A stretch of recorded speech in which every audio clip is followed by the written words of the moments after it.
The celebrated poem Ode to a Nightingale, published in 1819 by John Keats, is a standout poem from the Romantic period. Keats composed this piece as part of a 6-poem collection that have now become known as the 1819 Odes. Ode to a Nightingale features 80 lines of poetry, making it the longest poem within the collection. John Keats was born on the 31st of October 1795 to a lower middle-class London family. From a very young age, Keats would be exposed to a high degree of familial loss. His father would die in 1805, leaving behind 4 children and his wife. Keats would also be greatly affected by the loss of his younger brother, Thomas, who died in 1818 as a result of tuberculosis. Following this death of his brother, Keats continued to publish texts in high volume, with many of his compositions during this period reflecting feelings of grief and personal reflection. As we will see throughout the analysis, Ode to a Nightingale contains numerous allusions to the relationship between life and death that Keats himself experienced throughout his life. And here we have our first literary guest, Levin Shillham. Come on in, Levin. Hello. Lovely to have you here today. Good to be here. Yep. Enjoy. To frame our understanding of Keats' Ode to a Nightingale, it's important to understand the internal world of the narrator. As an ode, it is a deeply personal poem, and the saturation of the text with the narrator's experience cannot be ignored. In the first paragraph, the internal world of the narrator becomes apparent immediately through the choice of nouns and grammar. The line, "My heart aches and a drowsy numbness pains my sense," highlights how the narrator is concerned with essential in a passive state. The first verb, aches, is both emotive and inactive, a sense that slowly acts upon the body. The narrator is also separated from his anatomy. His heart, not his self, is experiencing this aching. This removal from the narrator's ego suggests that his emotions take precedence above all. The nouns within this section either describe imagined things or emotional states, with hemlock, opiate, dryad, shadows, imagined things or comparative similes, and heart, sense, envy, describing the narrator's emotional state. The physical world of the narrator is undescribed. He has become so seized by his emotions that only his internal world exists. This is enforced with the next clause, where the drowsy numbness is the subject, acting upon his sense. The narrator cannot help his emotional state. He is in spiritual anguish, at mercy to the sensations acting upon him. Good work, Levin. That's so insightful. And on to our next part. We have 2 wonderful producers by the name of Salome and Trinity. Come through, guys. Stanza 1 beautifully sets up the narrator's internal conflict and central themes through the use of hemlock and opiate in the opening lines of the ode. My heart aches and a drowsy numbness pains my sense, as though of hemlock I had drunk, or emptied some dull opiate to the drains. The hemlock in the second line of stanza 1 is a naturally occurring toxin and remedy that personifies and symbolizes the natural themes in the poem. The narrator's use of hemlock to portray nature in this line personifies it as both a dangerous and soothing influence to the narrator, and is emphasized through the alliteration of the letters S and K in the first 2 lines. The rhyme and rhythm deepens the personification of the natural world, characterizing it with a seductive and alluring charm, which is often associated with feminine monsters such as dryads mentioned earlier, adding another layer of appeal to the natural world in the poem. However, the words drowsy numbness pains my sense, as though of hemlock I had drunk, also characterizes it as a drug or agent that affects and alters the mind, like the feminine attraction described earlier. This time, though, the use of hemlock is physically numbing his sense of mind that is plaguing him, metaphorically freeing the narrator of coherent and civil thought, which gives him a sense of freedom and peace away from the stress of societal norms, and also sets up the narrator's appreciation and need for the natural world. The opiate, on the other hand, is a man-made creation through science and chemistry, which symbolizes the themes of reality throughout the poem. The line, or emptied some dull opiate to drains, illustrates the action and choices of the narrator, symbolically rejecting the modernity of civil society by tipping out the opiate. The imagery of the scene, especially the words dull opiate, also foreshadows the narrator's thought on his current state of mind. Expressing it as dull emphasizes the monotonous and threatening nature of modern life he wants to escape and forget through hemlock. The narrator's dissatisfaction of urban living is also illustrated through the iteration in the first line of stanza 1. The scattered alliteration of D expresses the unequal nature of the reality it lives in, as opposed to the uniform use of alliteration in the first two lines, expressing nature as equal. Very insightful. Yeah, I know. Very thankful to have you on the show. And for our next guest, we have the famous Amber. In stanza 2, Keats documents the use of drugs, alcohol, poetry, and even death to bridge the gap between himself and nature. For example, his purple-stained mouth is an unexpected adjective. The colour purple is not often associated with alcohol, and this points us to look at its symbolism of luxury and royalty. This is suggesting that Keats wishes to indulge in the pleasure of poetry and escape from reality to a higher state of living. Keats is subverting our negative expectations of the word stained and of this flamboyant lifestyle, which will leave the world unseen. Ultimately, the motif of ignorance is shown in a positive light. This is reinforced in stanza 3. Here, Keats wishes to leave behind the long list of life's sorrows he expresses, the weariness, the fever, and the fret. The evil nature of perceptiveness is shown in the line, "Where but to think is to be full of sorrow." It is for this reason that drugs are positioned as a bridge between the worlds of reality and nature. Keats is implying that the nightingale's lack of intellectual thoughts give it freedom, and he tries to emulate this state of ignorance through the use of alcohol and drugs. Thank you so much for that insightful talk, Amber. And to continue where we left off, we're bringing back our special guest. In this third stanza, the narrator's internal conflict reaches its extreme. Like Hamlet, the narrator now sees suicide as a solution to his ills. Here, the narrator constructs a connection between knowledge and pain. His desire to fade away into the forest dim is motivated by an absence of knowledge, as the leaves hast never known the horrors of life. The narrator explores the horrors of a real world, enumerating negative images of a world, images of sickness, death, horror, and age.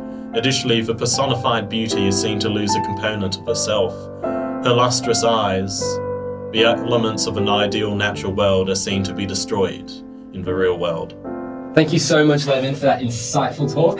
And introducing our next guest, we have Trinity and Amber! In stanza 4, there is no light, save what from heaven is with the breezes blown, through verdurous glooms and winding mossy ways. Despite this dark physical environment, Keats senses a metaphorical heavenly light. What is this heavenly light, Trinity? Unfortunately, he cannot see this divine entity amongst the trees, but he can feel it in the breeze. Again, Keats reinforces the power of ignorance as he feels closer to nature when his senses and knowledge are impaired by the darkness. There are just so many techniques in stanza 6 that give it an atmosphere of comfort. From enjambment across the first 8 lines that let it flow freely, through to the alliteration of the M sound in called him soft names in many amused rhyme, and words like easeful, soft, and quiet. However, these techniques give the reader a false sense of security, which is strangely interrupted by darkling, death, and rich to die. The conflict comes to a climax when the language changes in the 8th line, in such an ecstasy. This turning point is marked by the stanza's first end punctuation, an exclamation mark. The strong tone created by high modality language, ecstasy, vein, and requiem, is in sharp contrast to the flowing punctuation and soft language in the first part of the stanza. These techniques reflect Keats' change of mind, as he becomes envious of the nightingale. Damn bird, damn right. The nightingale's song is beautiful. But this sound of life is also Keats' reminder of death. even describing the bird's song as a requiem, like you said, Trinity. A requiem is a song for the dead. It indicates that he cannot help but create this dichotomy of life and death, and this conflict elevates the poem's tension until it reaches the most powerful line, "Thou wast not born for death, immortal bird." This line highlights the relationship between death and life, ease and pain, in relation to Keats' view of nature. The bird, a synecdoche for nature, represents immortality, and it is his very thoughts about these things that separates him from the bird and nature. It is bittersweet that the thing bringing him closest to nature, poetry, this thinking art form, prevents him from reaching it. This dichotomy of nature and of art haunts Keats, so much so that he considers his own death, as suggested by the Requiem, as a way to escape reality. It would be for him rich to die. This juxtaposes the bird's immortality and ability to escape the limitations of life. In "Thou wast not born for death, immortal bird," Keats implies this dichotomy, that he was born for death. Or maybe the narrator has reached another conclusion with "Thou was not born for death." The immortality and the mysticism of a nightingale represents the high ideals that Keats holds, the beauty of nature and poesy. However, it reads as if he has come to the realization that his experience of this beauty, the sublime, can only be accessed through the real world, through poetry. Hence, pouring forth thy soul abroad in such an ecstasy is seen as the closest he can get to this immortality. Upon this epiphany, he returns to the real world to toll me back from thee to my soul self. This experience of the sublime, the internal journey of Keats through the imagined world, has ended, and he is back in the physical and the real.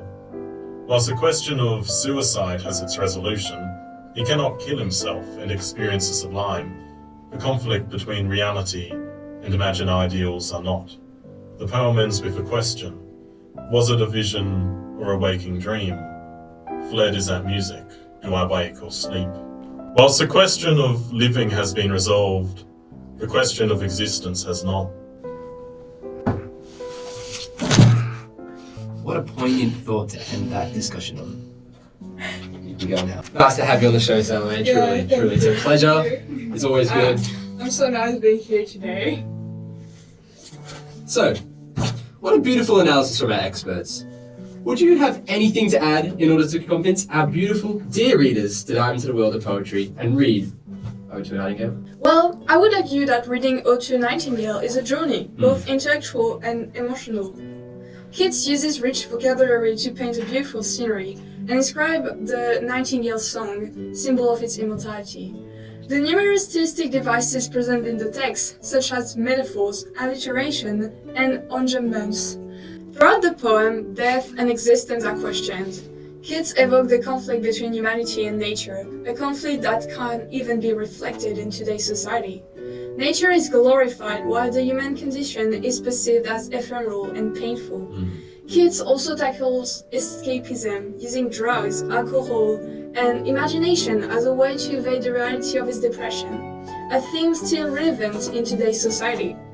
This is not just a beautiful poem, it invites the reader to reflect on the pursuit of beauty and meaning, the sorrow caused by knowledge, and the possible immortality of art.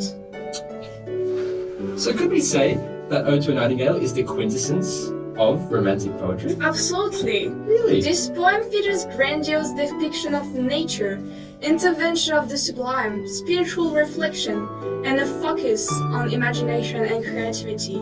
Keats is ticking most boxes associated with Romanticism, making his work an apotheosis of its era.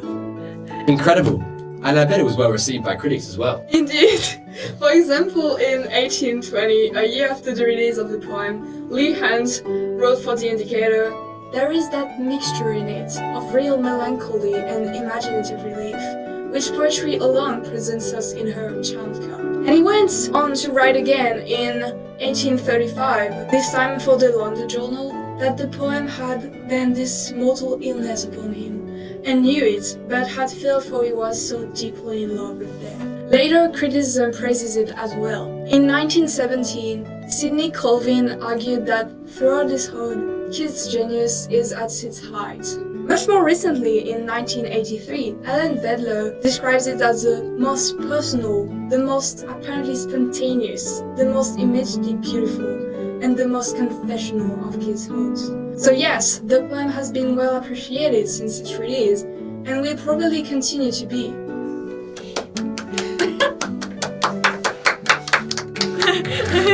Yeah.